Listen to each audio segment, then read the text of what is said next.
Hello, my name is Erin Gordon, and I am currently the assessment coordinator at the San Diego County Office of Education. I previously was the assessment coordinator for San Diego Unified School District, which is a large district in Southern California. This video is about managing test assignments. So the majority of assessments are automatically assigned in TOMS based on grade level and for LPAC, the English Language Acquisition Status. However, as the LEA coordinator, we are responsible for test assignments that are not automatically assigned. This includes the alternate assessments, the California Spanish assessments, and for high school students, the grade level taking the science assessments. Now, each assessment assignment type, it involves a slightly different process in our district. First, I'm going to start with the CSA, the California Spanish Assessment. So this is an optional assessment, but in my district, we really wanted to make sure that all eligible students had access to taking the test if so desired. And so we needed to upload those test assignments into TOMS. We worked with our multilingual education department to make sure we had all of the appropriate course numbers for students to pull from our SIS. And this would ensure that our students receiving Spanish instruction, whether they were in a dual immersion program, a one-way immersion program, or a Spanish course, that they would all have access to the CSA. Once we had those courses, we worked with our IT department who pulled the student data from the back end of our SIS, and then we were able to populate the template with that data to upload the test assignments into TOMS.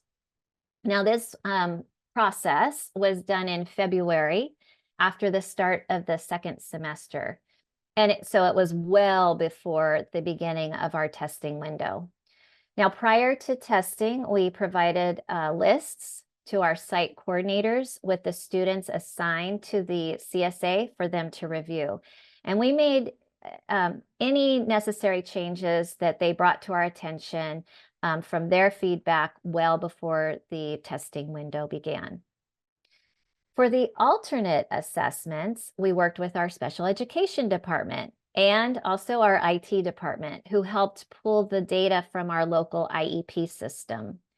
Now, before we uploaded anything to TOMS for the alternate assessments, we created rosters of students by grade level that were flagged for the alternate assessments based on their IEP. We provided those rosters to our site coordinators who reviewed the lists with their special education teachers. And then after the site review, we would finalize and upload the test assignments into TOMS.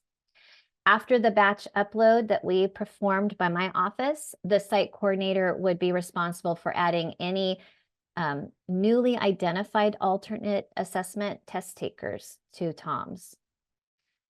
For high school science, our district determined that 11th grade would be the assigned grade level for the CAST and the California Alternate Assessment for Science, because it was our juniors who were enrolled in their last science course. Now, when the statewide science assessments were initially rolled out, we met with our content area experts in our curriculum and instruction department.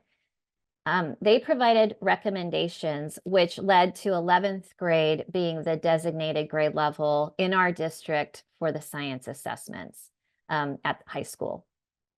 We would upload our juniors in the month of February and provide instructions to site coordinators on how to pull the report in TOMS to view the students that needed to take the high school science assessments. So that included our 11th graders, but it also included any 12th graders who had not previously taken the test. As a large district, it was critical to work closely with our IT department because they have back-end access to our student information systems, and that included the system for IEPs. It was also important to work with our in-house experts in our C&I department and collaborate with our multilingual education and special education departments. Managing test assignments requires collaboration with other departments, and it really cannot be done in isolation. So I hope you found this information timely and useful. Thanks for watching.